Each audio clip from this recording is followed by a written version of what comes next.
80, 100, 120, 130, 135.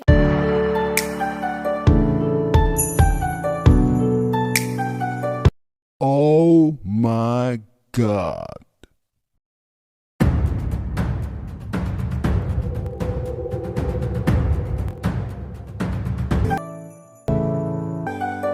बिस्मिल्लाहिर्रहमानिर्रहीम अल्लाहुम्मा सल्ली अला सय्यदना व मौलाना मुहम्मदिन व अला आलिहि वसल्लम। आज मैं बहुत खुश हूँ अल्हम्दुलिल्लाह। मेरी यूट्यूब की फर्स्ट इनकम आ गई है और ये सब कुछ बहुत जल्दी जल्दी हुआ। जो लोग शुरू से मेरा यूट्यूब चैनल देख रहे हैं उन्हें पता होगा कि इतनी जल्दी यूट्यूब से फर्स्ट इनकम आना बहुत कम होता है, रेयर होता है। ये नहीं मैं कहती कि होता ही नहीं है, लेकिन रेयर होता है। लेकिन अल्हम्दुलिल्लाह ये सारी बातें कुन की होती हैं। जब ऊपर से मंजूरी होती है तो काम हो ही जाते हैं। रिस्क के बारे में कहा जाता है, रिस्क आपको ऐसे ढूंढता है जैसे मरने वाले को मौत, और पैसा भी रिस्क की एक फॉर्म ही है। तो अल्हम्दुलिल्लाह अल्लाह ताला ने मुझे ये दिन दिखाया। आज की वीडियो में मैं आपको बताऊंगी कि मैंने क्या सारे पैसे निकलवा लिए, जितने निकलवाए उनका क्या किया। आज की वीडियो में मैं बहुत मजे की एक रेस्टोरेंट स्टाइल रेसिपी भी आपके साथ शेयर करूंगी, जो आप होटलों में जाके बहुत महंगे दामों में खाते हैं, वो कुछ ही मिनटों में घर में तैयार हो जाती है। और मैं हमेशा अपने चैनल पे पॉजिटिविटी की बात करती हूँ, अल्लाह के साथ लगाव की बात करती हूँ और अपने आप को अहमियत देने की बात करती हूँ। तो मैंने अपने आप को किस तरह से अहमियत दी, नो डाउट मेरा जो यूट्यूब का जर्नी है उसकी सक्सेस के पीछे मेरी पूरी फैमिली का हाथ है, पर्टिकुलरली मेरे हस्बैंड का हाथ।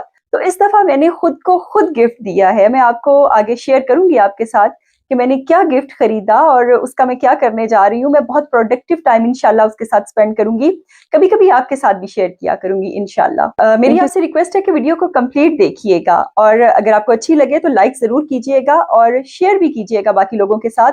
और सब्सक्रिप्शन का मैंने आपको बताया हुआ है कि अगर आपको कंफर्म हो जाए कि मेरी सारी वीडियोस आपके लिए बेनिफिशियल हैं तो सब्सक्राइब भी जरूर कीजिएगा। Thank you so much. यहाँ पे मैं एटीएम से कैश विड्रॉ करवाने आई थी और अल्लाह ताला के दिए हुए रिस्क में से जितना मेरा हिस्सा था वो मैंने निकलवा लिया, और बाकी पैसे मैंने अल्लाह ताला के किसी ख़ास मकसद के लिए रहने दिए।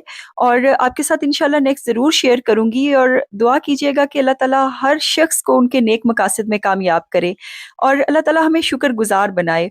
यूट्यूब पे इतनी ज़्यादा इनकम नहीं होती है, स्टार्ट में बहुत कम पैसे मिलते हैं, लेकिन शुक्रगुज़ारी एक ऐसी चीज़ है जो थोड़े को भी ज़्यादा कर देती है। तो अल्हम्दुलिल्लाह अल्लाह ताला ने मुझे जितना भी दिया मैं उसमें अल्लाह ताला की बहुत शुक्रगुज़ार हूँ। और ये था वो सरप्राइज़ जो मैंने खुद को गिफ्ट दिया। ये मैंने एक आउटडोर स्टोव लिया है, क्योंकि पाकिस्तान में ऐसा होता है ना, हम अपने ही घर का जो चूल्हा होता है, जब पाकिस्तान में मैं बाहर खाना बनाया करती थी, मोस्टली मैं लकड़ियों पे आग जलाती थी, जस्ट बच्चों को नेचर के करीब रखने के लिए, जस्ट बच्चों को बताने के लिए कि ये भी एक ज़िंदगी है। जस्ट खुद को रिलैक्स रखने के लिए मैं ये करती थी, और वीकेंड पे करती थी, वहाँ पे मेरे पास टाइम नहीं होता था। तो हमारे वहाँ पाकिस्तान में हम जो गैस पाइप होता है उसे एक्सटेंड करके बाहर ले जाते हैं और हम बड़े आराम से बाहर भी खाना बना लेते हैं, बैकयार्ड में या किसी ऐसी जगह पे जहाँ पे ओपन एरिया हो। तो यहाँ पे ऐसा नहीं होता। तो यहाँ पे अपनी उस नीड को फुलफिल करने के लिए, अपने उस इंसान को जिंदा रखने के लिए जो नेचर के करीब रहना पसंद करता है, मैंने ये कैंपिंग स्टोव लिया, और इसके साथ आप आगे चल के देखेंगे गैस बॉटल भी ली, और ये मैं यूज़ किया करूँगी बाहर खाना बनाने के लिए, अपना प्रोडक्टिव टाइम गुज़ारने के लिए, अपना ऐसा वक़्त गुज़ारने के लिए जो खूबसूरत हो, जिसमें मैं एन्जॉय करूँ, जिसमें बच्चे भी मेरे साथ एन्जॉय करें। मेरे हस्बैंड मेरे साथ इस चीज़ को बहुत एन्जॉय करते हैं। पहले उन्हें इस चीज़ का इतना नहीं था, लेकिन अब उन्हें आइडिया हो गया है कि नेचर के करीब रहना ज़िंदगी के लिए बहुत ज़रूरी है। ये है जनाब मेरा छोटा-सा खूबसूरत-सा तोहफ़ा जो मैंने खुद को दिया। आज जनाब मैं बना रही हूँ रेस्टोरेंट स्टाइल में chicken Manchurian plus Chinese rice. यहाँ पे मैं फ्राई कर रही हूँ चिकन बोनलेस को, और साथ में मैंने कट कर ली हैं सारी वेजिटेबल्स जो चाइनीज़ राइस में जाती हैं, वो तमाम वेजिटेबल्स जो आपको पसंद है चाइनीज़ राइस में, जैसे cabbage, capsicum, bell pepper, carrot, और हर वो वेजिटेबल जो आपको लगता है चाइनीज़ राइस में अच्छी लगती है वो आप ऐड कर सकते हैं। यहाँ पे मैंने थोड़ी-सी लाल मिर्च का पाउडर ऐड किया है, और उसके बाद वही होममेड मसाला जो मैं आपको अक्सर कहती हूँ कि अपनी आसानी के लिए ये घर में बना के रखा करें।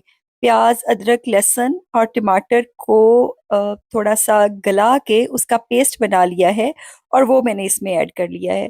चिकन पहले ही फ्राई हुआ था, उससे मसाले को अच्छा सा भून लिया है ताकि जो कच्चापन है वो मज़ीद कम हो जाए और भुना हुआ टेस्ट आए। अच्छा, जब हम बॉईल करके यूँ ग्राइंड करते हैं तो कच्चापन तो रहता ही नहीं है।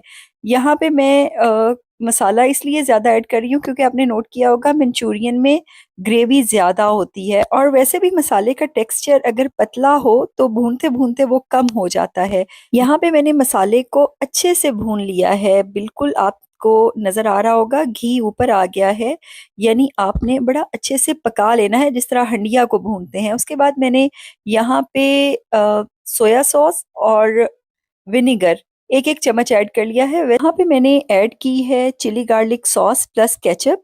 ये आप किसी भी कंपनी की यूज़ कर सकते हैं और अकॉर्डिंग टू टेस्ट आप इसकी रेशो को कम ज़्यादा कर सकते हैं। जैसे मैं ज़्यादा केचअप डालती हूँ और चिली गार्लिक सॉस कम यूज़ करती हूँ।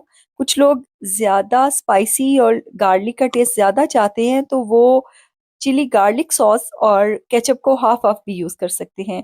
लेकिन मैं 3 पोर्शन जो है वो केचअप के लेती हूँ और 1 पोर्शन जो है वो चिली गार्लिक सॉस का लेती हूँ।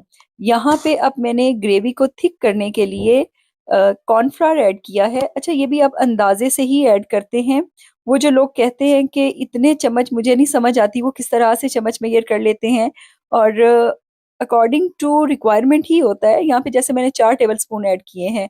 अगर थोड़ा-सा ज़्यादा क्वांटिटी होती तो मैं 5 करके थोड़ा-सा पानी ज़्यादा डाल लेती। लेकिन क्योंकि चिकन की क्वांटिटी कम थी तो मैंने सिर्फ़ 4 टेबलस्पून कॉर्नफ्लोर और उसमें 1 कप के करीब पानी ऐड किया है। अब मैं जैसे ही इसे ऐड करूँगी अपनी ग्रेवी में, अपने सालन में, एकदम से आपको लगेगा कि जैसे अ, ये कुछ गलत बन रहा है, लेकिन आप देखिएगा देखते ही देखते ये बिल्कुल रेस्टोरेंट स्टाइल बन जाएगा और आप ट्राई ज़रूर कीजिएगा। मेरी तो ट्राइड एंड टेस्टेड और तकरीबन मैं हर दावत में, जब भी मैं कोई दावत करती हूँ, मेहमान आते हैं तो ये रेसिपी मैं ज़रूर बनाती हूँ।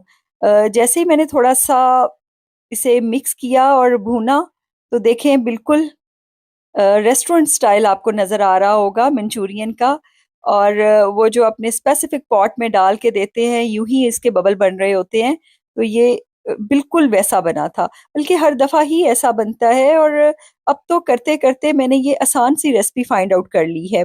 पहले थोड़ा होता था जब मैंने सीखा था तब बिल्कुल ये जिस तरह से लोग फैंसी वे में बताते हैं, वैसे ही किया, लेकिन अब तो चीज़ें बहुत आसान हो गई हैं और मेरा मानना है कि इसी तरह आसानी से ही बताना चाहिए। यहाँ पे मैं फ्राई करने लगी हूँ वेजिटेबल्स को और इस स्टेज में भी आप वीडियो में देखिएगा कि जिस तरह वो बड़े-बड़े यूट्यूब चैनल्स वाले जो कुकिंग चैनल्स हैं, वो आपको बताते हैं कि पहले ये आप फ्राई करें, फिर वो करें, फिर ऐसे करें, ऐसा नहीं होता है। आपने नोटिस किया होगा हम जो लोग ये देख रहे होते हैं, हम रेगुलर चीज़ें बना रहे होते हैं और अगर हम वैसे करने लगें तो हमारा काम डबल ट्रिपल हो जाए। यहाँ पे आपने देखा कि मैंने सभी वेजिटेबल्स को, क्योंकि ये जो तमाम वेजिटेबल्स हैं, ये ऑलमोस्ट एक जितना टाइम ही लेती हैं कुक होने के लिए और वैसे भी चाइनीज़ राइस में आपको पता है बहुत ज़्यादा कुक्ड वेजिटेबल्स नहीं होती हैं, थोड़ी-सी खड़ी-खड़ी अच्छी लगती हैं। तो इसके लिए मैंने सभी वेजिटेबल्स को इकट्ठा ही ऐड कर दिया काट के और ये एट अ टाइम ही बहुत अच्छी-सी कुक हो जाएँगी। और आगे चल के आप देखेंगे मैंने जो एग इसमें ऐड किया है, वो भी इन्हें थोड़ा-सा साइड पे करके, बजाए इसके कि पहले मैं इसे किसी चीज़ में निकालती, उसे अलहदा बनाती और फिर बाद में उसको दोबारा ऐड करती, तो मैंने इसी को ही थोड़ा-सा मैंने अंदर गैप बनाया है और उसके बाद इसी में मैंने अंडा शामिल कर लिया है। ये सब कुछ बताने का मकसद ये है कि कुकिंग इतनी डिफ़िकल्ट नहीं है जितनी बना दी जाती है और मेरा ये मानना है कि कुकिंग चैनल्स जो बहुत ज़्यादा मशहूर हैं इस वक़्त और रेसिपीज़ बता रहे होते हैं, उन्हें इस चीज़ को अडॉप्ट करना चाहिए। लेकिन अगर वो अडॉप्ट कर लेंगे तो फिर मेरे ख़्याल से हम जैसे लोग जो फैंसी चीज़ों की तरफ ज़्यादा अट्रैक्ट होते हैं, जो सादगी को प्रेफ़र नहीं करते, वो इस चीज़ को प्रेफ़र नहीं करेंगे। शायद इसीलिए वो लोग भी ये काम करते हैं। तो यहाँ पे मैं आपको कहूँगी खुद भी सादा रहा करें और सादा चीज़ों को प्रेफ़र किया करें।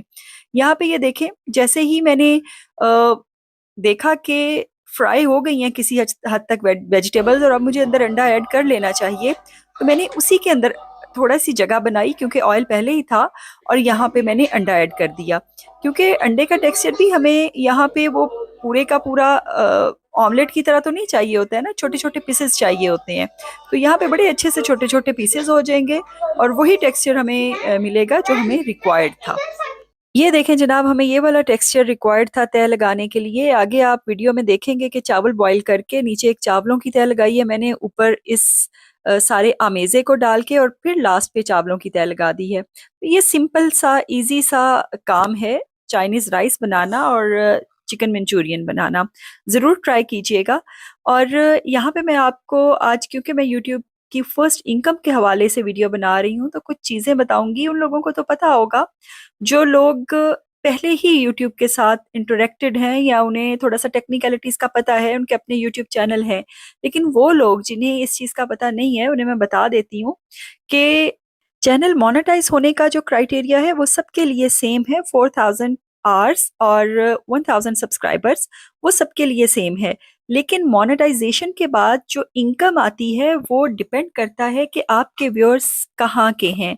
जैसे अगर व्यूअर्स पाकिस्तान से हैं, इंडिया या बांग्लादेश से हैं, तो आपकी फर्स्ट इनकम आने में थोड़ा टाइम लगता है। लेकिन अगर आपके जो व्यूअर्स हैं वो अमेरिका, कनाडा, यूके या किसी ऐसे मुल्क से हैं जिनकी करेंसी थोड़ी भारी है या जिसकी करेंसी की ज़्यादा वर्थ है, तो वहाँ के अगर आपके व्यूअर्स हैं तो आपको जल्दी यूट्यूब की फर्स्ट इनकम आ जाती है। तो वो लोग जो इस वक्त पाकिस्तान में काम कर रहे हैं, सपोज मेरे साथ ही उन्होंने यूट्यूब चैनल स्टार्ट किया और अभी तक उनकी फर्स्ट इनकम नहीं आई, तो परेशान होने की ज़रूरत नहीं है। It depend upon the number of views and the audience आपकी किस जगह से है। जिस तरह मेरी ज़्यादातर ऑडियंस यहाँ यूके की है और अमेरिका और बाकी जगहों की भी ऑडियंस है, क्योंकि आपके जो एनालिटिक्स है वहाँ से आपको आइडिया हो जाता है कि आपकी ऑडियंस कहाँ कहाँ की है। इस वजह से थोड़ी जल्दी फर्स्ट इनकम आ गई। लेकिन अगर मेरी ज़्यादा ऑडियंस पाकिस्तान से होती तो मुझे थोड़ा सा टाइम लग जाता। तो यहाँ पे जनाब मेरा रेडी हो गया है लंच। ये मैंने लंच में बनाया था मंचूरियन और एग फ्राइड राइस, और बच्चों ने बहुत शौक के साथ खाया। इनफैक्ट मेरा रात में ये बिल्कुल ख़त्म हो गया था। अक्सर ऐसा होता है ना, हम लोग मॉर्निंग में भी राइस, मुझे तो पसंद है, मैं तो मॉर्निंग में भी खा लेती हूँ अगले दिन, तो मॉर्निंग के लिए नहीं बचे थे, बच्चों ने बहुत शौक के साथ खा लिया था। और आगे चल के मैं आपको वीडियो में वो गिफ्ट भी दिखाऊंगी जो मैंने खुद को दिया, अपने आप को दिया। लाइफ में फर्स्ट टाइम मैंने खुद को कोई गिफ्ट दिया और मैंने बहुत ज़्यादा सोचा कि मुझे ये चीज़ लेनी चाहिए या नहीं लेनी चाहिए। तो फिर मैंने डिसाइड किया नहीं, खुद को भी इम्पोर्टेंस देनी चाहिए और अपने शौक भी पूरे करने चाहिए। ये थी जनाब खाने की फाइनल लुक, और ये थी मेरी आज की वीडियो। मुझे ज़रूर बताइएगा कि आपको मेरा गिफ्ट कैसा लगा और दुआओं में याद रखिएगा। बहुत शुक्रिया। अल्लाह हाफिज़।